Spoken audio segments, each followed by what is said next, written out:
Bonjour, je m'appelle Laura Fontaine de Guélin, je suis la gérante du bureau de traduction et de relecture Fontaine de Mots. Et aujourd'hui, je suis avec Anne Lelong pour vous parler de crowdfunding. Anne a déjà créé une campagne et en lance maintenant une deuxième, et donc elle connaît bien le sujet. Bonjour Anne. Bonjour Laura. Alors donc tu as créé un concept unique pour une armature pour les soutiens-gorge. Oui. Voilà. Peux-tu nous en dire un peu plus? La base de mon projet, c'est ceci. C'est une armature de soutien-gorge qui remplace l'armature métallique de soutien-gorge qu'on met depuis un demi-siècle dans nos soutiens. Vous imaginez? Donc je me suis dit, mais c'est pas possible. Pourquoi tout évolue et pas notre armature de soutien-gorge? Et donc voilà, j'ai fait des recherches. Pendant une année avant de créer ma société et de partir à fond dans mon projet. Il faut savoir que j'ai fait une étude de marché quand même avant de commencer, de créer ma société. Et on a posé la question à 1100 femmes, est-ce que l'armature métallique de vos soutiens-gorge vous dérange? Une femme sur 3 répond oui. Donc il y a un marché, un gros marché. T'as bien fait. Parce qu'en fait, donc, à la base, tu es dessinatrice dans le domaine de l'architecture, et puis tu as été commerciale. Oui, voilà. En fait, ça m'a servi, toutes les bases servent, et donc c'est vrai que en faisant des croquis, en recherchant un peu et en trouvant les défauts de l'armature métallique, que j'ai développé. Et c'est vrai que j'ai eu la chance, parce que souvent les créatifs ne sont pas des commerciaux. Moi, j'ai eu une grande expérience commerciale, parce que dessiner entre 4 murs, c'était vraiment pas ma tasse de thé, puisque je suis ex-sportive de haut niveau, donc il fallait que je bouge et que j'ai du challenge. Donc j'ai rencontré dans mon parcours un directeur commercial qui m'a dit hop, toi tu es faite pour le commercial. Et donc voilà comment j'ai commencé dans le commercial. Et la petite parenthèse, pour ceux qui ne sauraient pas, donc tu étais sportive de haut niveau en volleyball. Voilà, en volleyball. Et donc un jour, tu as décidé de démissionner, monter ta boîte. Ce poste-là, j'avais dit j'y reste jusqu'à mon pension, parce que j'avais un très beau salaire, une très belle voiture. J'étais vraiment bien. Et j'avais créé un portefeuille sur la France. Donc voilà, c'est un peu mon accent français, mais je suis de commune. C'est une innovation 100% wallonne.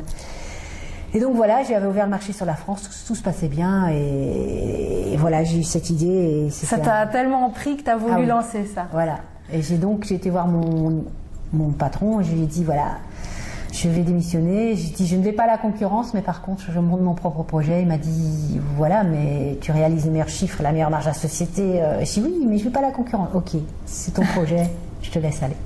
Et la campagne de crowdfunding, elle est venue combien de temps après avoir créé ta société? Bien après, parce que j'ai dû développer, et ça voilà, j'ai déposé un brevet aussi, un brevet européen, donc il a fallu développer l'idée, aller vraiment rechercher, parce que la forme a évolué, la matière a évolué, et donc ça a mis quand même beaucoup de temps. C'est après 4 ans de recherche, et aussi d'aller vers les marques avec lesquelles j'ai négocié avec quelques marques, mais c'était vraiment des négociations que je ne pouvais accepter. Donc j'ai décidé de vendre mon armature, mais bien évidemment je ne pouvais pas la vendre comme ça. Donc il fallait mettre une enveloppe. Donc j'ai créé une marque de lingerie avec une styliste freelance, une petite marque de lingerie quotidienne, un soutien blanc, comme un soutien ça, noir, voilà. Voilà, Lady Sue. Oui, voilà, ma marque s'appelle Lady Sue parce que mon armature s'appelle SWOOTEC, SWOOTEC, une technologie dessous. Et donc, Lady Sue, c'est la femme qui porte l'armature SWOOTEC. Et donc, tu as lancé ta campagne de crowdfunding. Voilà, pour ma campagne de crowdfunding, j'ai lancé parce que, évidemment, la production une petite, même si la marque était petite au départ, de 3 tailles, c'était quand même un budget conséquent. Et donc, il me fallait ce budget. Et je me suis dit, en faisant une campagne de crowdfunding, je vais me faire connaître au niveau du public, je vais faire connaître mon idée. C'était ça qui importait également. Ok. Et alors, donc, tu as choisi la plateforme Ulule. Est-ce que tu peux nous expliquer un petit peu comment ça fonctionne en crowdfunding, pour ceux qui ne sauraient pas très bien? Alors, le crowdfunding, voilà, c'est faire appel crowdfunding, ça veut dire la foule, donc au public, pour vous aider à financer certaines parties de votre, ou bien la mise sur le marché d'un produit, donc ce qui était le cas. Donc c'était vraiment un budget pour financer la première production, et donc les personnes participent. Ah oui, cette idée est bonne, oui, moi j'adhère. Donc je mets une petite somme, il y a différentes sommes, différentes possibilités. Ce qui est bien, c'est qu'à chaque somme, vous avez un cadeau qui est équivalent par rapport à la somme que vous mettez. Et donc c'est du win-win, quoi. Vous êtes les premiers, vous êtes les précurseurs, vous aurez en premier les produits si la campagne de crowdfunding se passe bien. Oui, parce que la particularité du crowdfunding, c'est que si tu n'atteins pas la somme, l'objectif que tu t'es fixé, tu dois rembourser toutes les personnes. La plateforme gère donc tous les dons. Et à un certain moment, vous arrivez à la fin de la campagne, qui se passe soit en 30 jours ou en 45 jours. Moi, j'ai choisi 30 jours. Et donc, si vous n'avez pas atteint la somme, mais vraiment tip-top chrono, au moment où la campagne se termine, vous devez, tous les contributeurs sont remboursés. Donc, c'est vraiment un impératif. Et tu t'étais fixé l'objectif de 8 400 €, c'est bien ça ?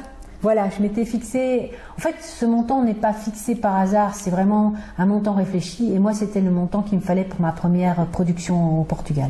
Et ce qui est merveilleux, c'est que tu as réussi à atteindre cet objectif. Tout à fait. Là, c'était vraiment. Et c'est vrai que ce qu'il y a aussi de très chaleureux dans cette campagne, c'est les personnes que vous n'avez connaissez ni d'Ève ni d'Adam, parfois qui mettent des sommes et qui disent ouais, c'est super projet, continuez, c'est une excellente idée.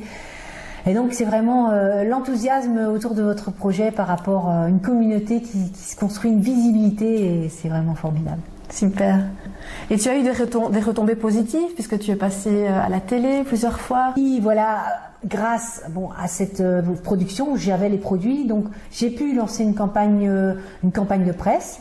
Et donc je suis passée au JT et vraiment ça a boosté mes ventes. Ensuite je suis passée à On n'est pas des pigeons, c'est vraiment... Et aussi dans différents articles, j'ai eu différents articles de presse, en Femmes d'aujourd'hui, dans Elle, donc voilà, Elle Magazine, donc il y a vraiment vraiment une émulation autour de ce projet et qui a vraiment... Oui, ça aide. Voilà, ça aide beaucoup. Et ça aide tellement que les retours sont excellents et que j'ai besoin plus de taille et plus de modèles parce que j'ai créé un soutien blanc, un soutien noir que tout le monde a son tiroir, mais bon, les femmes ont acheté les deux couleurs et puis... Maintenant, elles veulent plus, quoi. Elles veulent plus de modèles et certaines n'ont pas leur taille. Elles disent oui, mais nous, on veut notre taille. Donc, il faut que je retourne voir les marques de lingerie que j'avais été voir en premier lieu, mais je n'ai pas trouvé de partenaire assez. C'était trop gourmand et moi, maintenant, je m'oriente vers de plus petites marques, mais j'ai des partenaires potentiels. Le souci, c'est qu'ils veulent que toutes les tailles soient réalisées puisqu'ils veulent l'intégrer dans leur marque. Donc voilà un peu la raison de mon deuxième crowdfunding. Voilà, puisque donc maintenant il y a une deuxième campagne en ligne. Voilà. Cette fois-ci sur KissKissBankBank. Oui. Pourquoi cette différence? Donc la première était Ulule, c'était une plateforme qui avait une belle visibilité. Mais là j'ai plus de contacts, j'ai plus ma marque avance et je veux avoir encore plus de visibilité. KissKissBankBank était quand même encore une plateforme plus loin international. J'ai traduit ici, oui, la grande différence c'est que j'ai traduit donc en irlandais et en anglais ma campagne, donc pour aussi augmenter ma visibilité. Et toucher plus de monde. Oui, tout à fait. Et donc la campagne se termine ce samedi. Voilà. Le 11 du 11. Un beau chiffre. C'est tout proche et donc c'est pour ça aussi je remercie Laura d'avoir fait cette interview pour aussi m'aider dans ma campagne. Et donc là maintenant c'est sur vous que je compte parce que là c'est à vous de m'aider. Laura va mettre le lien de la campagne et voilà, surtout faites-le. Dites pas je vais le faire tout à l'heure, non, faites-le maintenant, juste là. Juste là. Non. Oui, parce que sinon on oublie voilà, et on passe à autre chose et franchement j'en ai vraiment besoin. La campagne est là.